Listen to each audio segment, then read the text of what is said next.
Good afternoon, Bulldog fans, and welcome back to our final installment of In the Red Zone with head football coach Ryan Taylor. I'm your host, Richie Cottrell. Coach, it's been a while. It seems like it's been a while since we last had our In the Red Zone show, and it was homecoming, which has been roughly 3 weeks or so. And the Bulldogs came out on top of that game. Very prosperous homecoming with a 61-10 win. Since we haven't had an opportunity to talk about it, I'm going to give you some stats. We can talk through the game briefly as we go through those stats, and then we'll move on to last week's game, the Cisco game. Good deal. I'll get your insight as to how this homecoming game went. I know you've had a lot of things go on since then. So offensively, we ran 74 plays and had over 500 yards total offense. Our passing yardage was 316 yards. We rushed for almost 200 yards at 193. Defensively, we played a heck of a game. There were 209 total yards for TVCC on 47 plays. 123 yards of that was passing. 86 yards of that was rushing. We had 2 interceptions and 6 sacks. So, Coach, overall, offensively and defensively, even with special teams, I mean, you were 8 for 8 on PATs, and special teams went well. The punting, all that stuff was very, very well prepared and very successful. So, just a synopsis of how you felt about that game. Well, I was really proud of the guys. I thought it was a total team effort, all 3 phases, kind of like you mentioned. I just remember we came out really hot. We scored on our first couple possessions and got up on them early.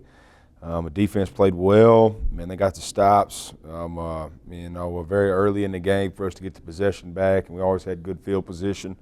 I just thought a lot of things were clicking. Because it's always good. I mean, Coach Poteet does a good job with Trinity Valley. I mean, there are, a lot of good football players on their team. And a lot of guys that are getting recruited just like our guys. And, I was just really proud of our execution out of the game plan. I was really proud of our effort. And, anytime you beat those guys by 50, that's always a good day, So I was really proud of them. It's a good team win. We needed it. And it's good to kind of get back on the road, but it does seem like a little bit ago. So, God, it does. Seems like a season ago. Individually, we'll talk a little offense, and as far as stats go, Mason Shore showed up. He had 275 yards passing, 4 TDs in the air, and 1 rush TD. We also need to mention Ryan Shackleton. He had a pass touchdown, and he ran for 2. So you had great leadership there in the quarterback spot. Rushing yards, Clay Thevenin had over 100 yards rushing, and we'll talk a little bit more about him as we talk about the Cisco game. And in receiving, Malachi Jackson had 100 yards receiving and a touchdown, but Braylon Finney had 5 catches for 62 yards, so he was your leading pass catcher. The big part, though, to me, is the offensive line allowed no sacks. And that was a huge difference in the game for us, I felt like, because Mason had time. Of course, Ryan he's a mover and a shaker, and it showed with his 2 rushing TDs. But the offensive line play in this game really stood out a whole lot. Yep. Well, you know me. I mean, I'm an O-line guy too, so I'll take a lot of pride in that. And I thought that was really Trinity Valley's strength on defense was their defensive front. And they have 4 guys that can really play. So I'm really proud of that stat. I mean, that's something we always look at every single week because I really feel like that kind of determines some success. I mean, there's a portion of that that is going to lean towards success if you're on the on the minimal side on that, but it can also kind of lead to some bad things if you're on the upper side of that. So I think that's a real telltale factor at the end of the game on that. But there was a lot of guys that stepped up. I thought it was a really good offensive performance. Malachi Jackson and Joe Perez both got their first college touchdowns, so that's always good to see guys get a little more fired up on the sideline for that. But I think our 2 quarterbacks are playing well. They're really complimenting each other really well. They're both just just a great teammates, unselfish guys, and they're both, just really excelling in those roles that they're both put in. Because they're both playing. We're subbing them in and out. Sometimes as a quarterback, you don't want that to happen, and we understand that. But they're both, have earned the time to be able to have that, and I think that it's, that's been good complementing each other. So we're playing good complementary football. We're able to run the ball and pass and protect the quarterback. So that's a big thing of offense. So. And that says a lot about the character of both your quarterbacks. Absolutely. Being able both to, great guys. Yeah. Excel, but then if they're not, they understand why they're getting subbed in for, and they're supportive. So that's those are good character traits for both those guys. Let's talk defensively. Aubrey Smith once again had 6 total tackles. Kumori Butts had 8 tackles and a sack.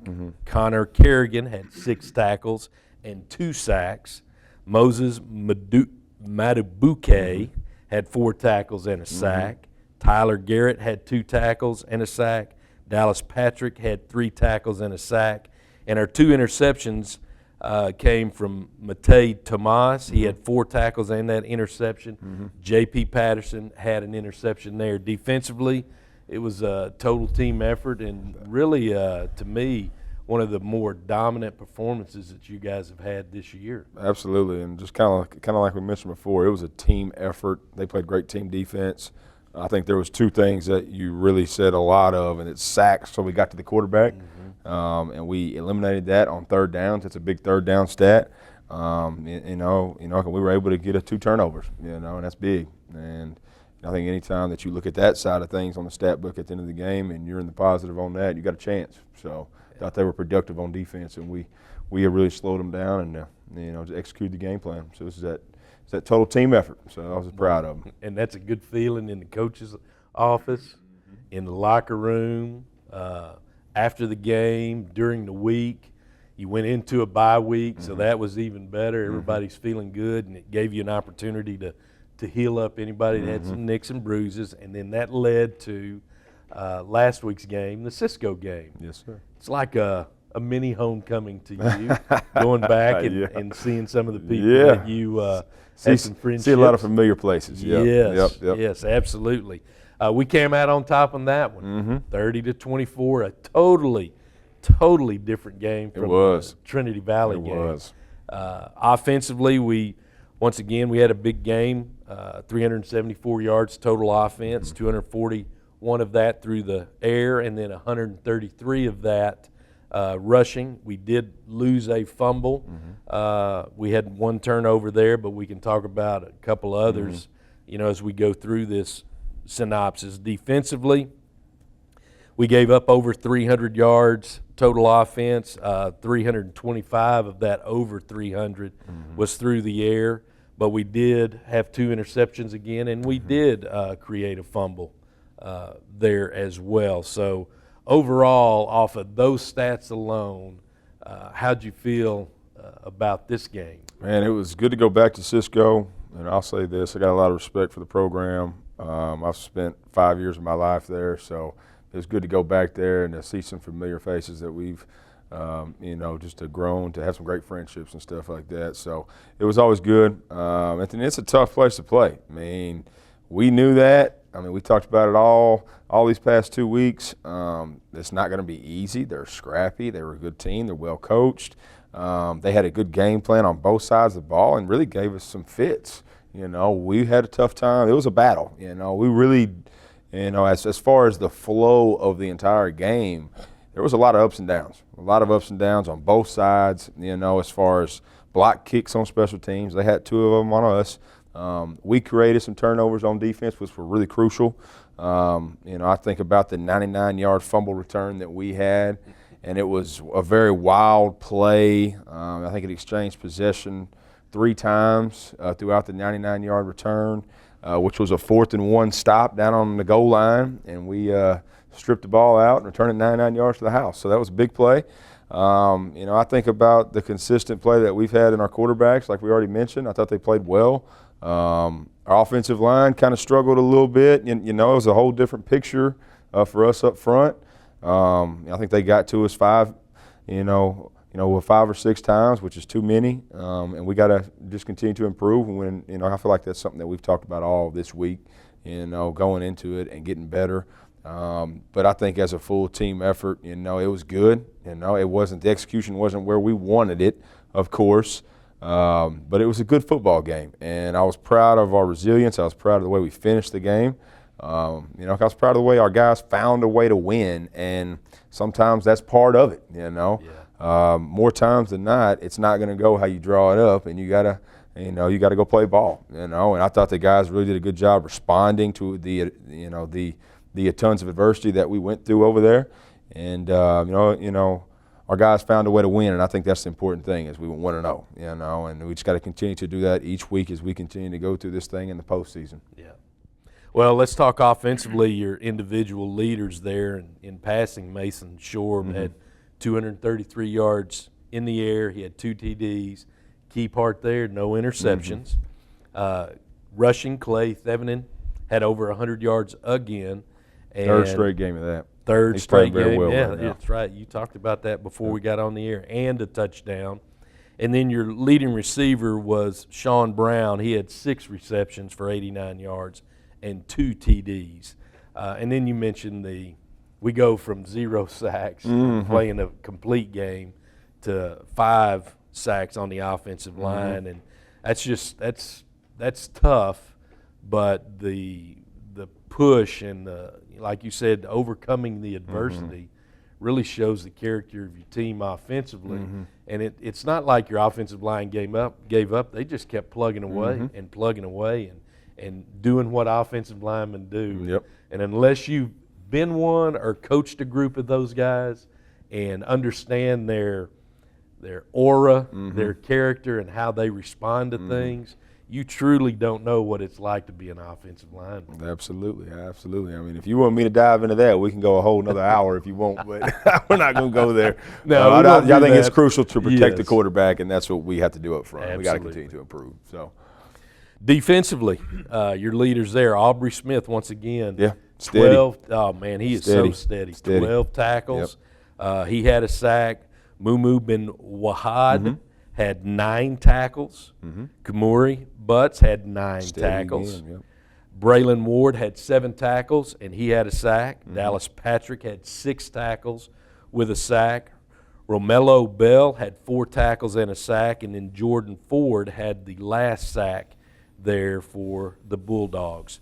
Caleb Miles had the interception. Jordan Ford had the interception.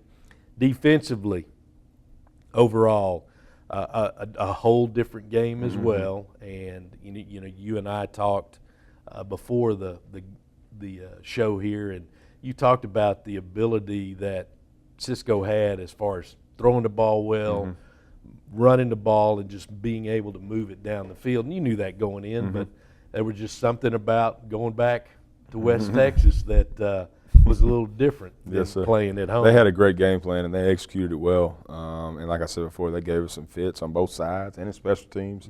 I thought they were very well coached. They were prepared for the game. It's a reason that they started off conference 3-0 too. And they beat the Trinity Valleys and the Kilgores as well. And they've had a good season.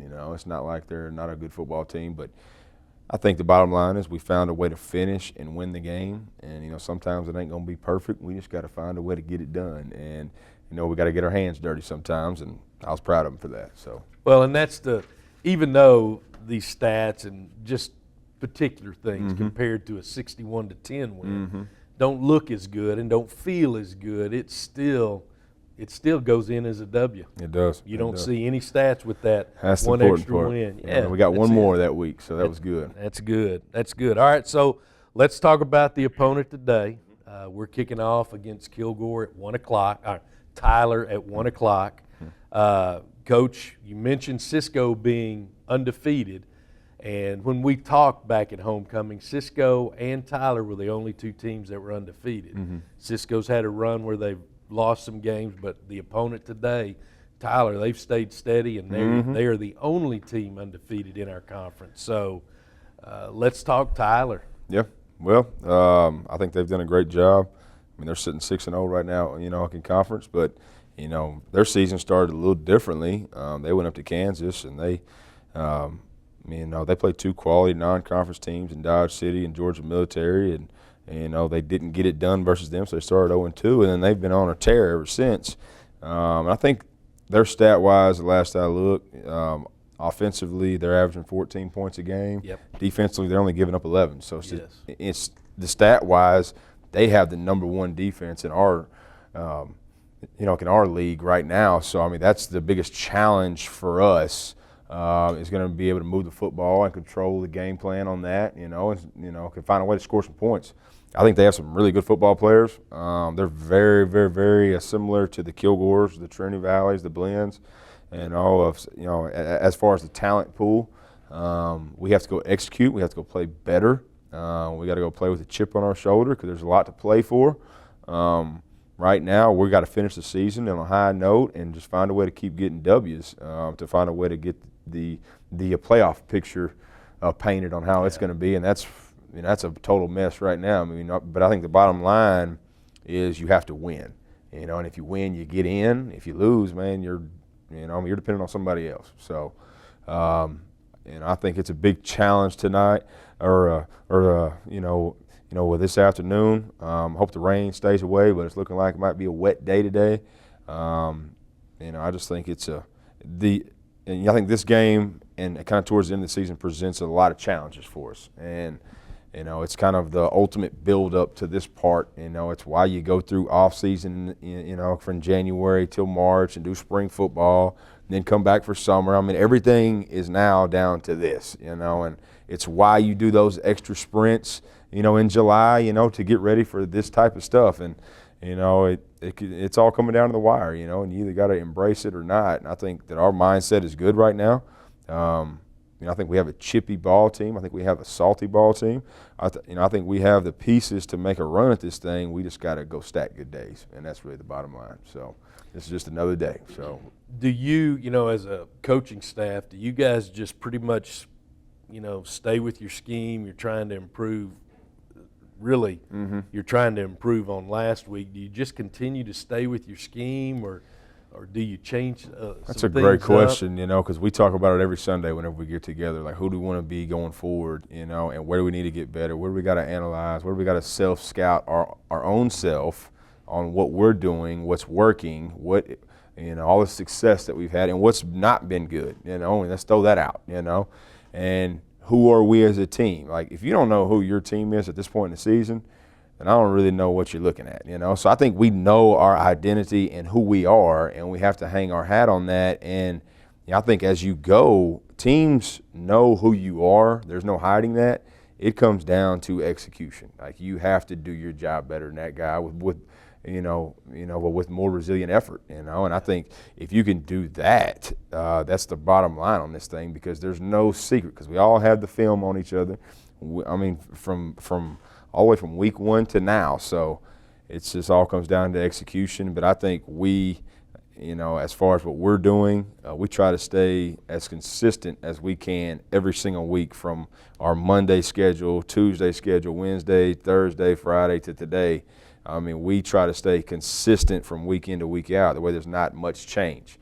We try to stay consistent with our Monday approach, our Tuesday scouting report. Wednesday's our big practice here. It's full pads, and we get after it. It's a run emphasis, and it's a lot of run game stuff. And Thursday's kind of our lower tempo, but it's it's a big 2-minute day for us, our situational football.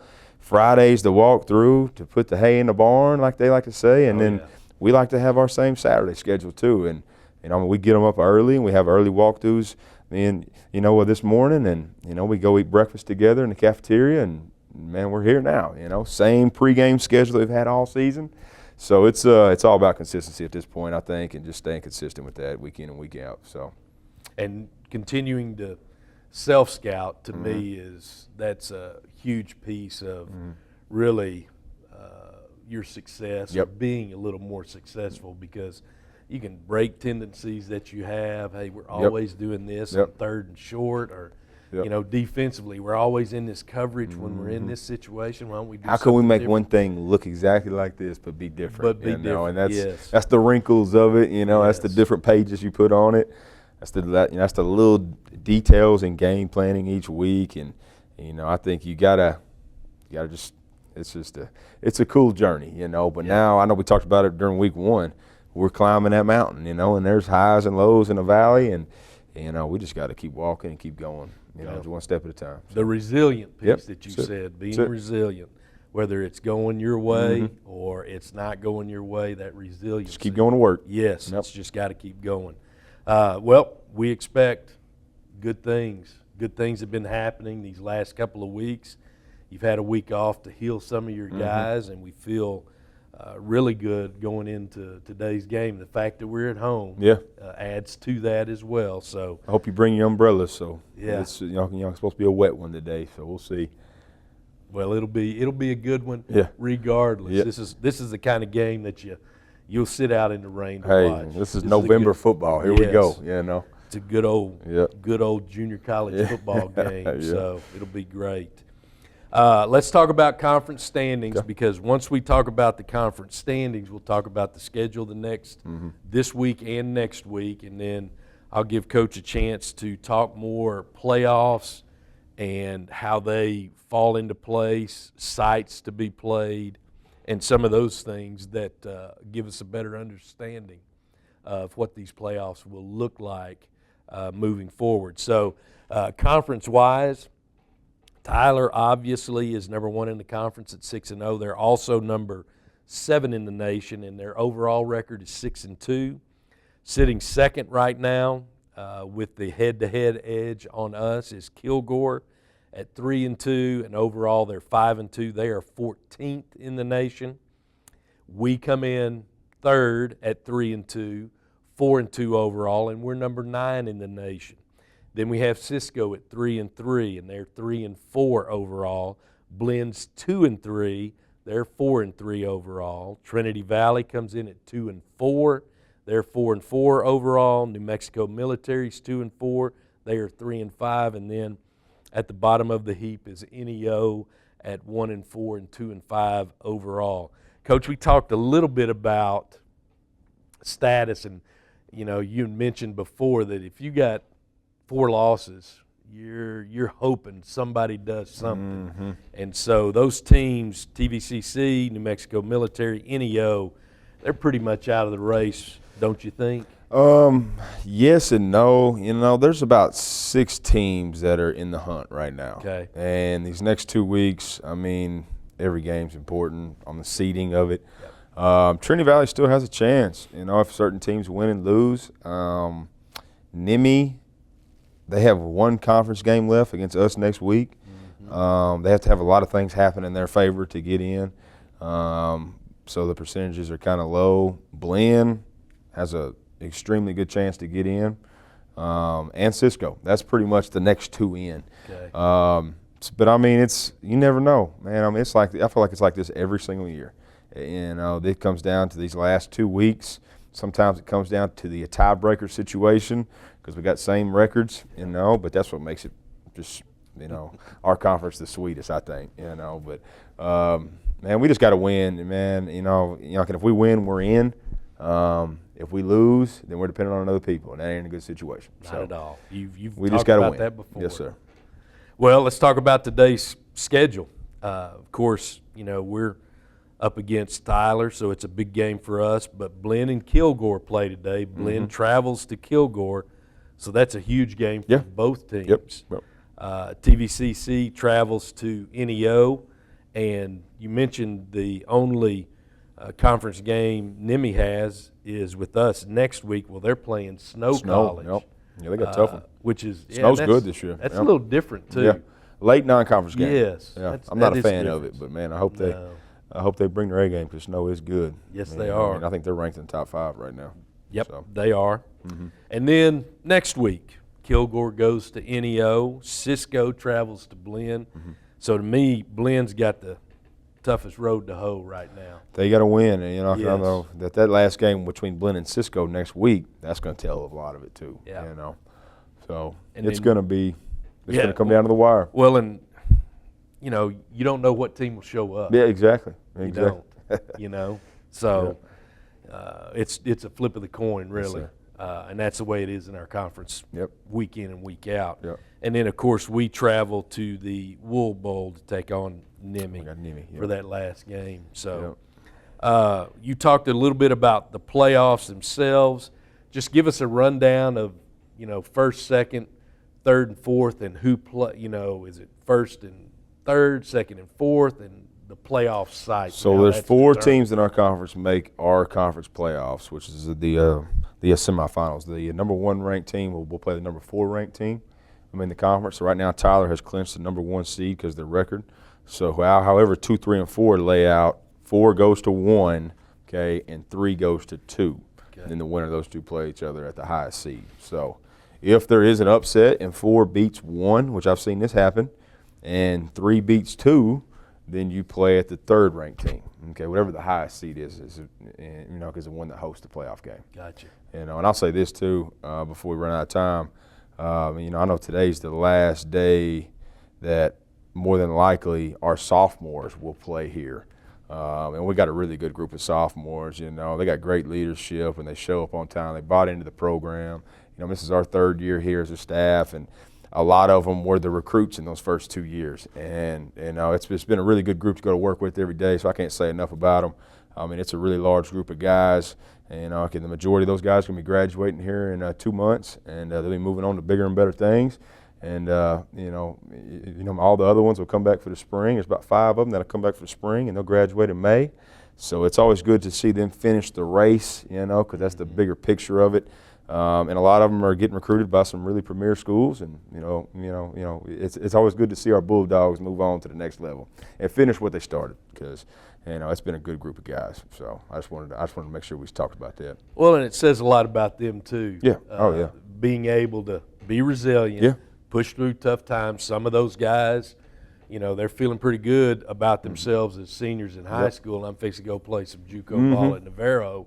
And then they get here and they see that, for every one of me, there's 5 more that are just as good or better. Yep. And then just having to, fight through that. They might be 3rd on the depth chart, and they've always been number 1, and all of a sudden they're down toward the bottom and have to work their way up. But their character of staying with it, doing what they need to do in the classroom, all the volunteer work that you, your coaches, and your team do here in the community as well, says a lot about any of the kids on the field, but more specifically to those sophomores. Yes, sir. Going through those 2 years. I agree. I think all of them, have had a different journey here, and I like to ask all of them at the end of this thing, whenever we have the exit meetings at the end of the semester, would you make this decision to come back to Navarro again, back, in your senior year of high school when you made this decision? And more times than not, all of them say yes. They would definitely do it again, and they enjoyed it here, and it made them better.